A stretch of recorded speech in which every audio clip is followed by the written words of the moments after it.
These are the eggs of a butterfly. It will soon hatch into a caterpillar. The small caterpillar will look to and fro for food, for they require a substantial amount of food to help them grow into the next phase of their life.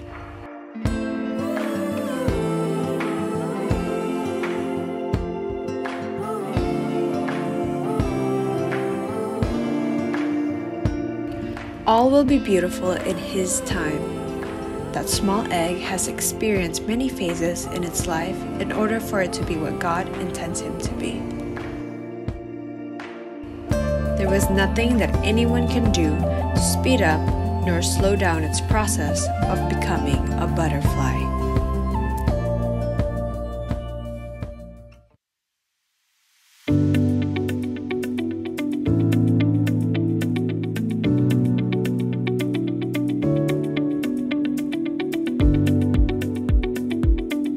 Hai para wanita yang luar biasa, kembali kita berjumpa di dalam kebaktian online Gilgal Women Fellowship. Yuk, saya mau mengajak kita untuk bersama-sama memuji dan menyembah Tuhan. Shalom wanita-wanita yang luar biasa, mari datang kepadanya, membawa pujian kami Tuhan buat Engkau, karena Engkau yang layak ditinggikan, dimuliakan Bapa. Haleluya!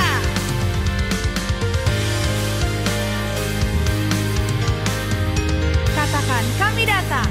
Kami datang bawa pujian, bersama memuji-Mu Tuhan. Satukan suara dan nyanyikan sorak kemenangan. Gloria,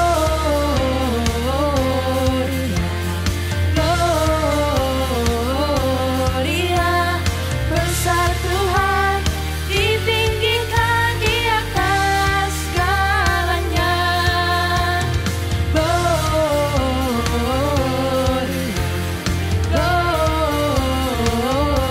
Gloria, besar Tuhan, ditinggikan, puji Dia.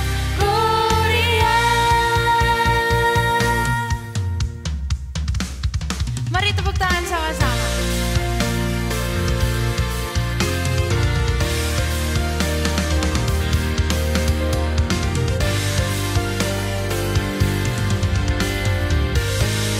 Katakan, kami datang.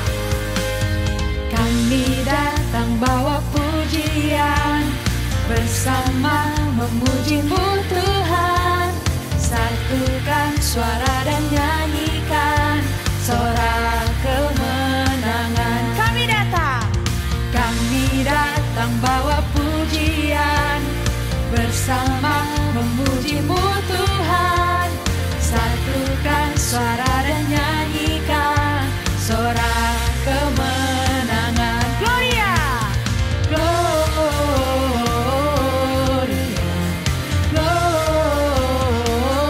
Gloria, besar Tuhan, ditinggikan di atas segalanya. Gloria,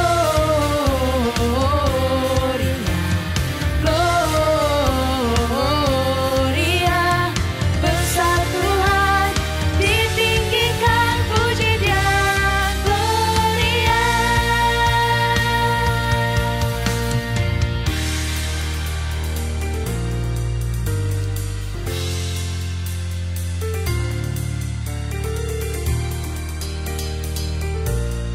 Yes, we give you glory and honor, Lord. Katakan. We give you glory, we give you honor, we give you praise for all that you are. We give you glory, we give you honor, we give you praise. Gloria, we give you glory, we give you honor, we give you praise for all that you are. We give you glory, we give you honor, we give you praise. Gloria, we give you honor, we give you. As we give you glory and honor, Lord. We give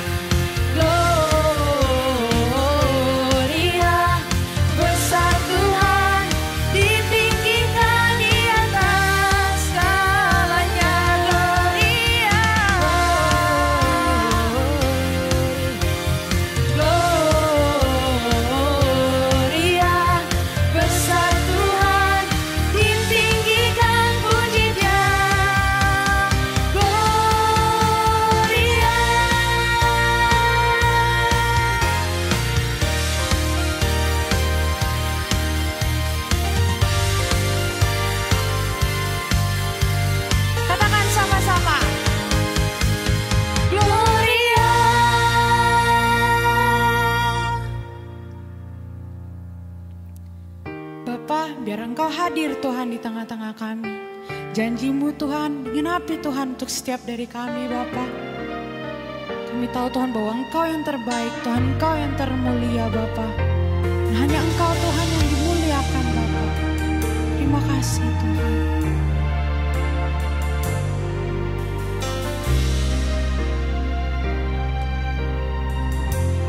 Katakan, ku nantikan. Ku nantikan janji Allah digenapi dalamku. Ku harapkan yang terbaik terjadi di dalamku. Karena kami tahu Tuhan, yang ku tahu Dia kerjakan seturut firman-Nya bagi kemuliaan-Nya.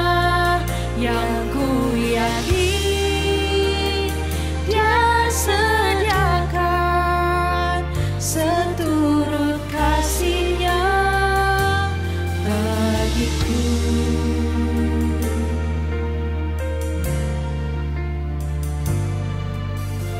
Menaikkan pujian ini dari Allah.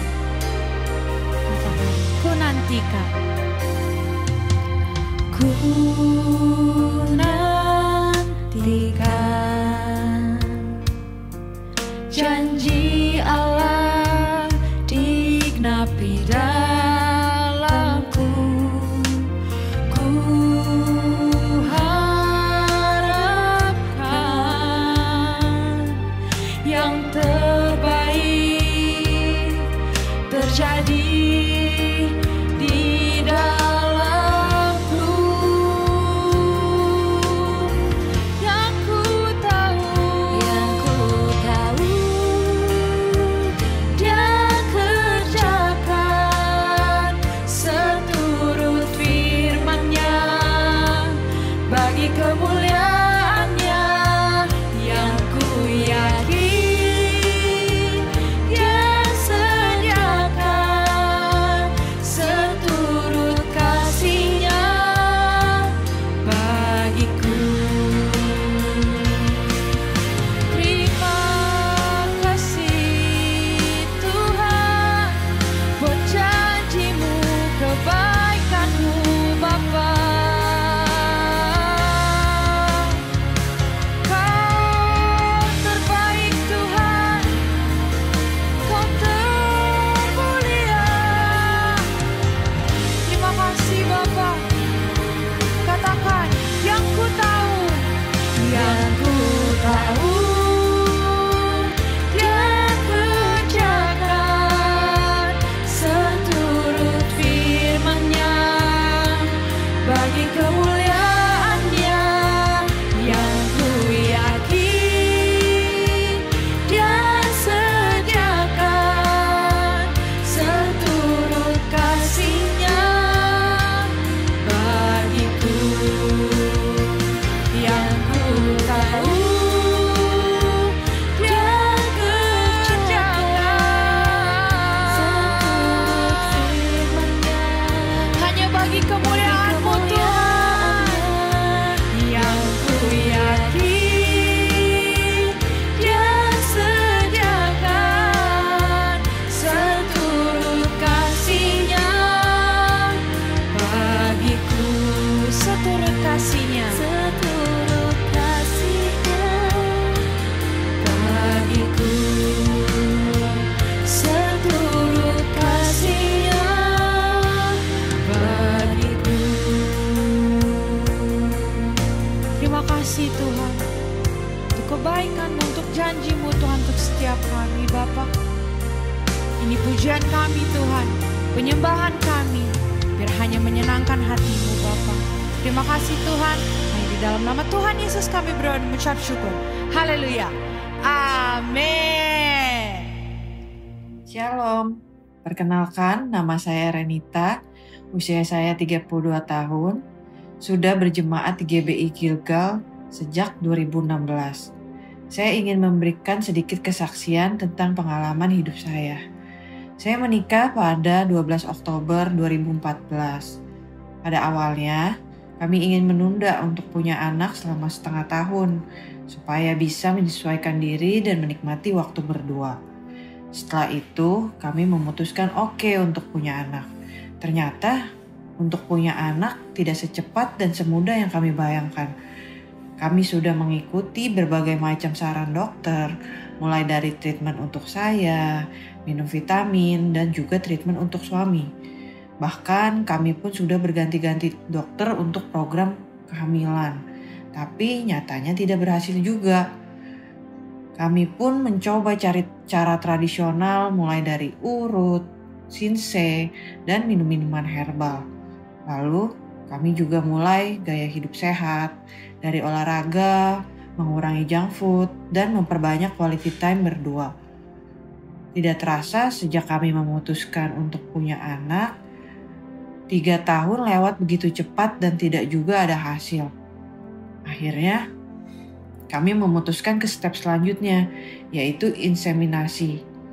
Kami berharap cara ini sebagai cara terakhir, karena kami tidak sanggup untuk masalah biaya kalau sampai harus bayi tabung.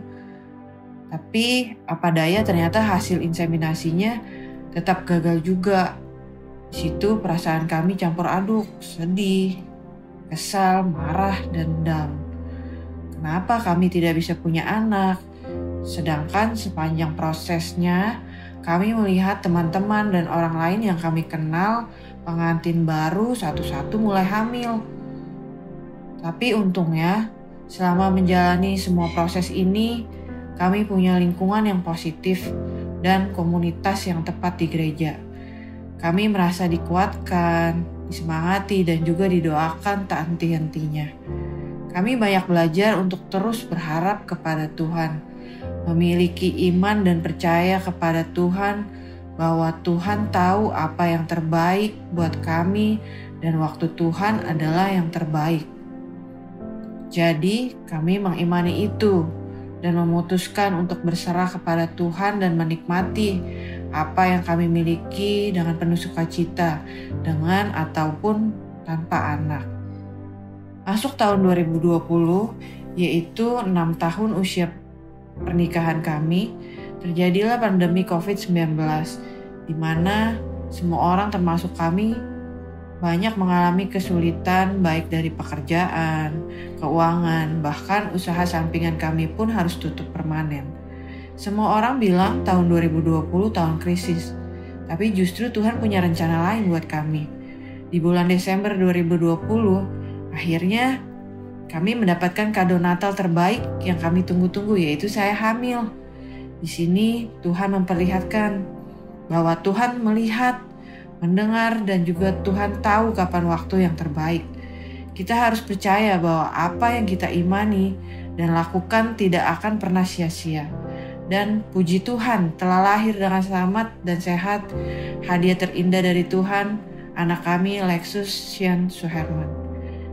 Demikian kesaksian dari saya. Tuhan Yesus memberkati kita semua. Saat ini kita akan dilayani oleh istri daripada Pastor Jeffrey Rahmat, gembala dari JPCC. Mari sama-sama kita sambut Ibu Angela Rahmat. Halo teman-teman di Gilgal Women Fellowship, apa kabar semuanya? Saya berharap semua dalam keadaan baik-baik saja, sehat secara jasmani dan juga sehat secara rohani. Kalaupun ada yang sedang dalam keadaan tidak baik-baik saja, saya berdoa supaya Anda tetap bisa mengalami kasih dan damai sejahtera Tuhan, sehingga Anda kuat dalam menanggung beban dan kesulitan-kesulitan yang sedang Anda hadapi. Sebelumnya saya ingin mengucapkan terima kasih kepada teman saya Pastor Lucia Mogi untuk kesempatan dipercayakan kepada saya untuk bisa berbagi ke dalam kehidupan Anda semua hari ini. Nah, hari ini saya ingin bicara tentang waiting time atau masa menunggu yang saya beri judul Waiting Well. Kita akan sama-sama belajar apa yang penting untuk dilakukan pada saat kita sedang berada dalam masa menunggu. Tujuannya adalah supaya jiwa kita bisa tetap kuat dan sehat dalam masa menunggu, dan masa menunggu ini tidak terbuang sia-sia, tetapi bisa kita gunakan untuk mempersiapkan diri dan menghasilkan sebuah perubahan yang baik. Nah, sebelum menerima firman Tuhan, mari kita berdoa bersama-sama. Bapa, kami berterima kasih untuk hari ini. Terima kasih untuk siapa Engkau yang hidup di dalam kami. Tuhan, kami berdoa supaya firman-Mu yang penuh dengan kuasa akan menyentuh hati dan berbicara kepada setiap kehidupan yang mendengarkan hari ini. Kami berdoa supaya terjadi perubahan hidup oleh karena firman-Mu yang penuh dengan kuasa. Dalam nama Tuhan Yesus kami berdoa. Amin. Nah, setiap dari kita pasti pernah atau pasti akan mengalami apa yang namanya waktu menunggu. Waktu di mana kita menantikan sesuatu untuk terjadi di dalam kehidupan kita. Dan mungkin ada di antara kalian yang hari ini sedang berada di dalam masa menunggu tersebut. Nah, apapun yang kita tunggu, baik itu perubahan ataupun penambahan, adalah sesuatu yang menurut kita akan membuat hidup kita menjadi lebih baik.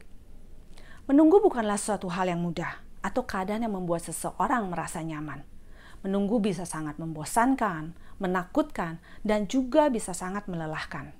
Apalagi ketika kita tidak tahu sampai kapan kita harus menunggu atau kapan masa itu akan berakhir. Dan kita tidak melihat ada sesuatu yang tumbuh di masa menunggu tersebut. Seperti yang kita semua sama-sama sedang alami hari ini. Tidak ada yang bisa memberikan kepastian kapan badai pandemi ini akan selesai dan masa menunggu ini berakhir.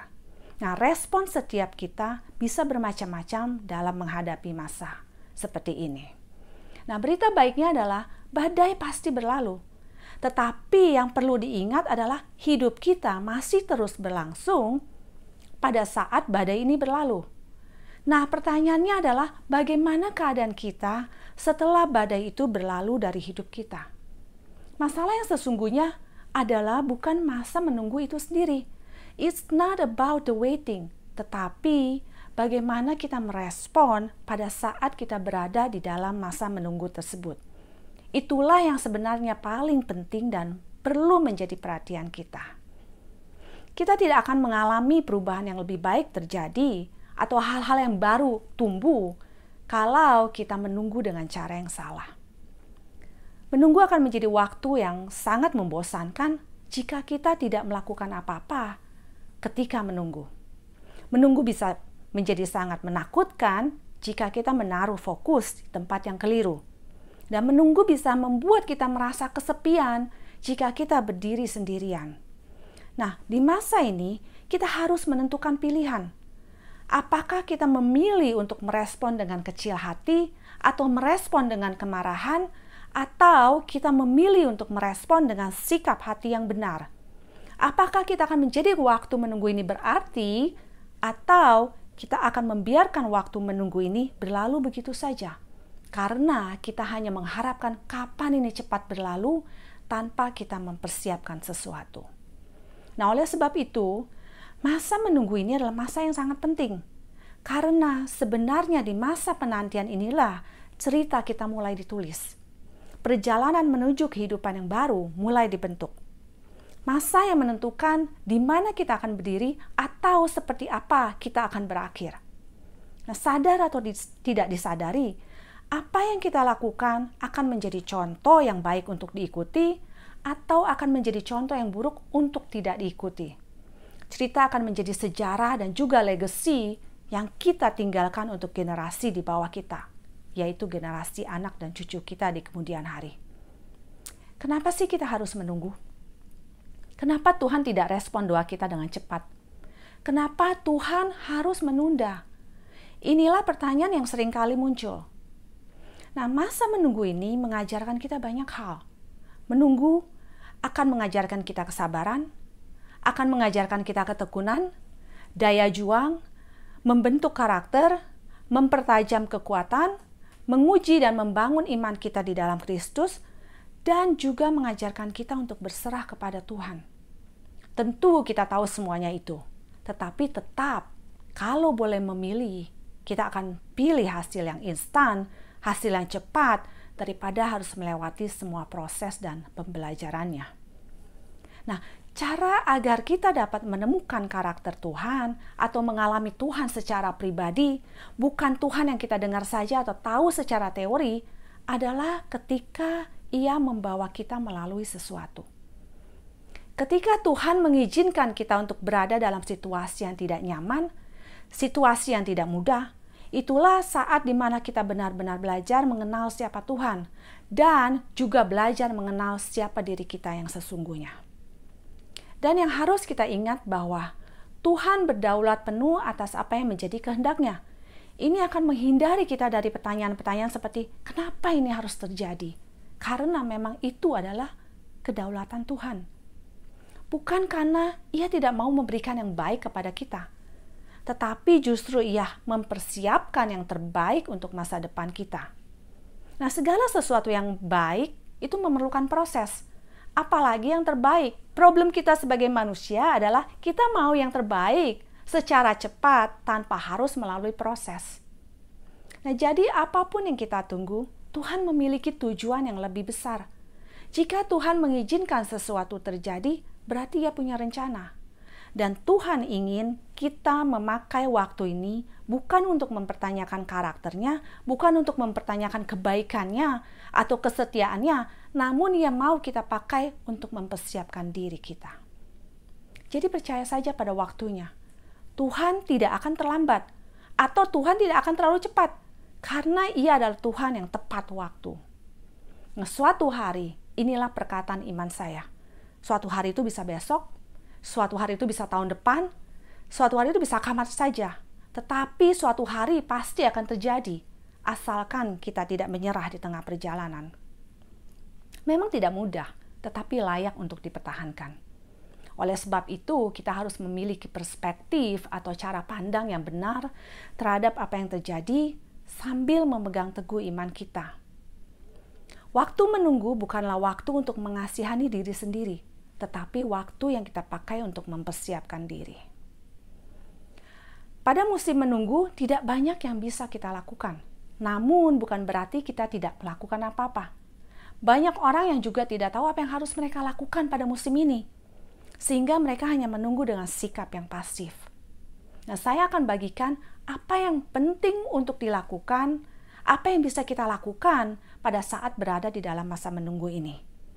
Kalau kita tidak mampu melakukan banyak, just do this. Karena ini akan sangat menolong hidup kita. Hidup kita hanya akan sekuat pertahanan kita. Oleh sebab itu, yang harus kita lakukan adalah menjaga atau memperkuat pertahanan.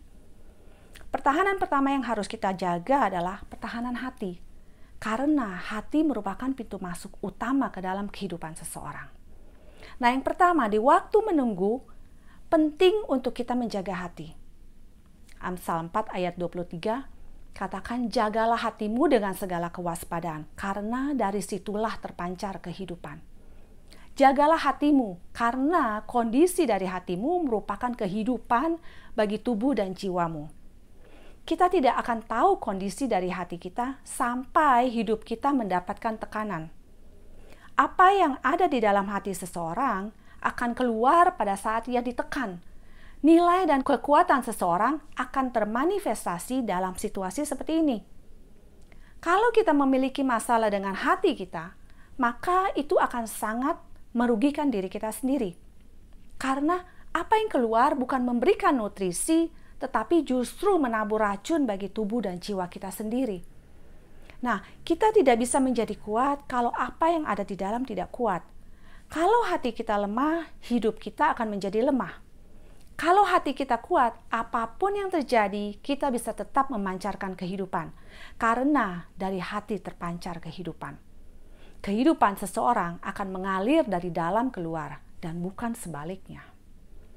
Yang kedua, di waktu menunggu, penting untuk kita menjaga fokus. Apa yang mengisi pikiran dan di mana kita meletakkan fokus sangat penting. Penglihatan atau perasaan seringkali mengambil alih keberadaan Tuhan di dalam hidup seseorang. Badai bisa mengalihkan perhatian kita. Membuat kita tidak lagi fokus kepada siapa yang ada bersama dengan kita, tetapi fokus kepada apa yang terjadi kepada kita. It's okay untuk merasa takut sementara waktu, tetapi jangan diam di situ. Kita harus lawan rasa takut dengan kebenaran. Jangan teralihkan oleh badai. Jangan biarkan badai menggantikan posisi Tuhan di dalam hidup kita.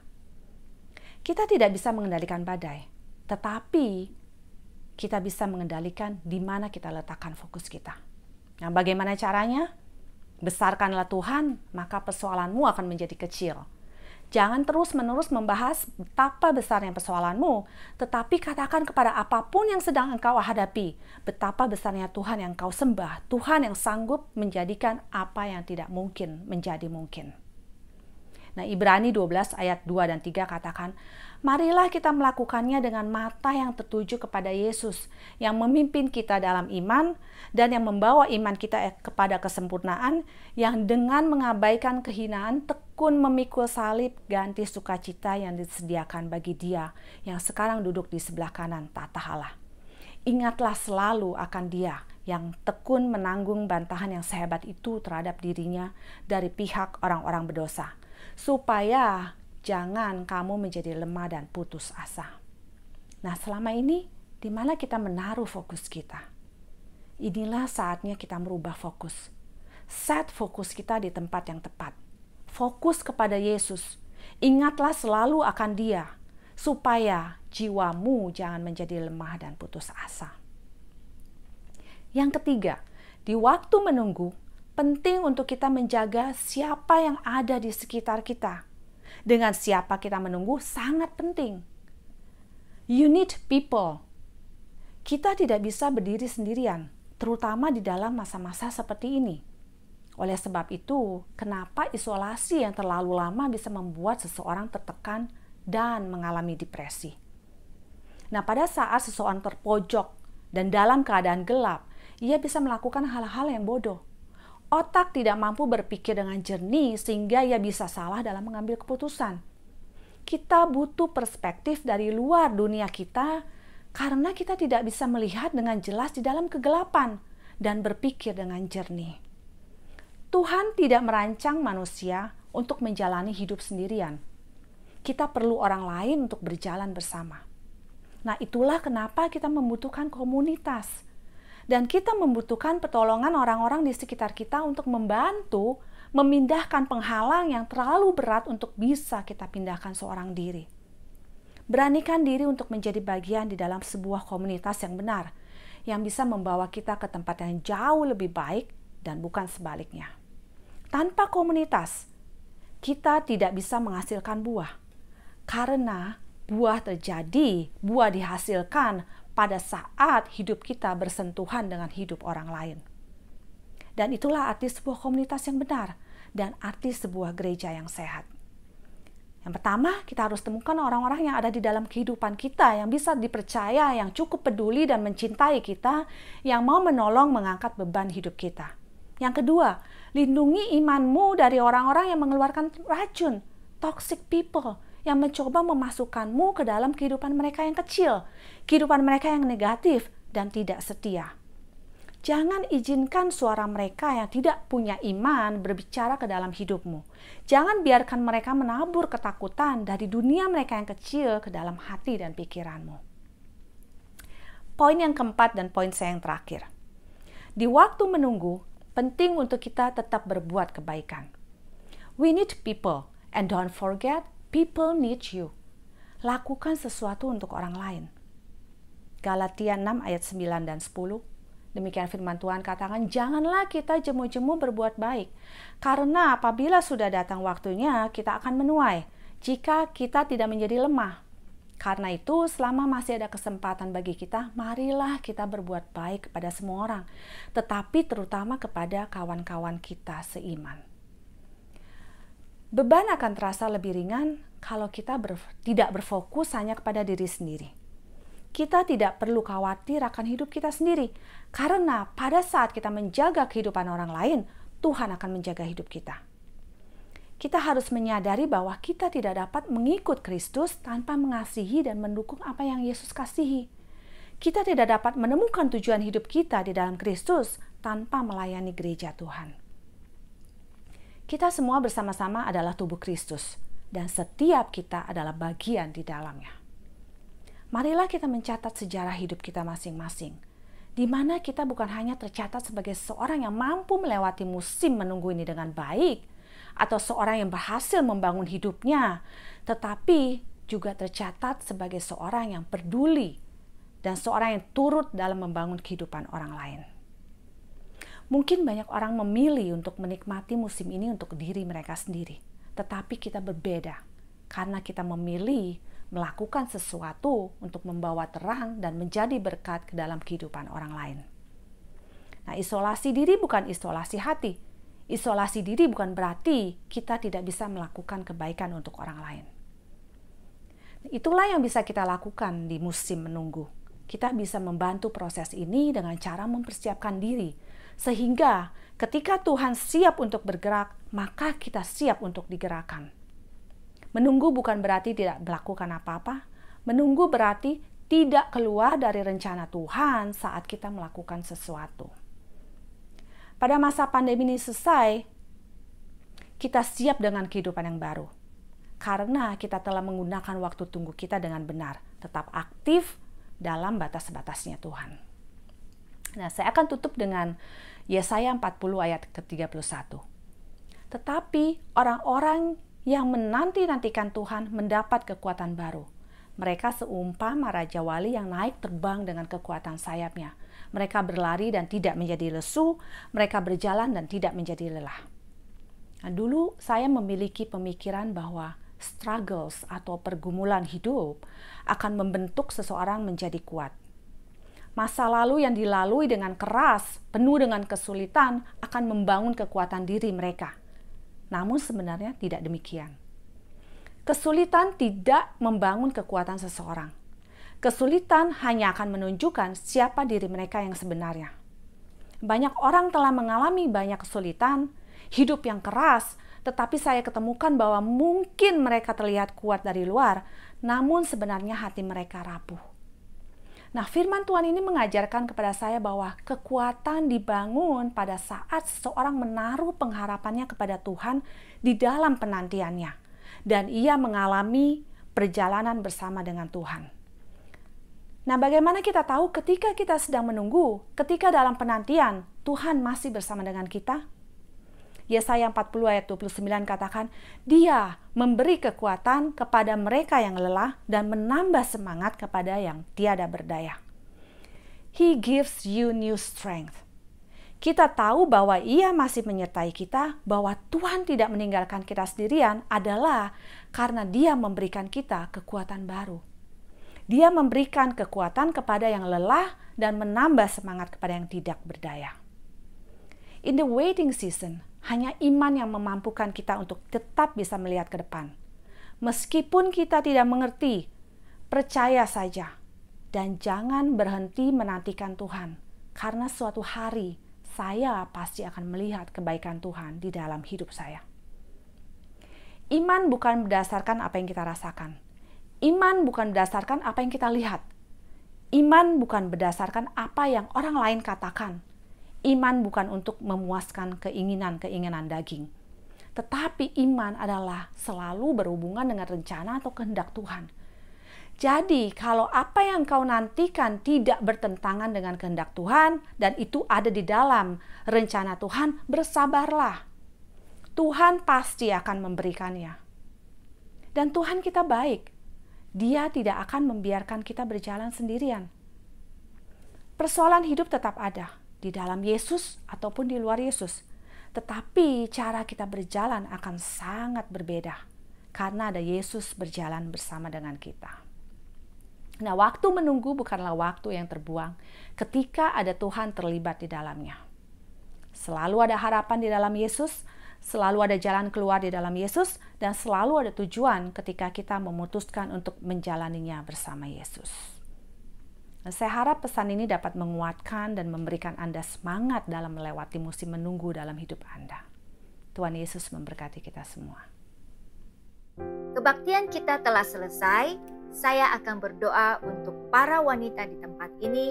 Mari sama-sama kita mengangkat tangan kita. Terimalah berkat dari Allah Bapa, kasih karunia dari Tuhan Yesus, penghiburan dari Roh Kudus, menyertai kita semua mulai hari ini sampai Tuhan jemput kita kembali. Dan yang percaya, mari sama-sama kita katakan amin. Sampai bertemu di dalam kebaktian Gilgal Women Fellowship bulan depan. Tuhan memberkati.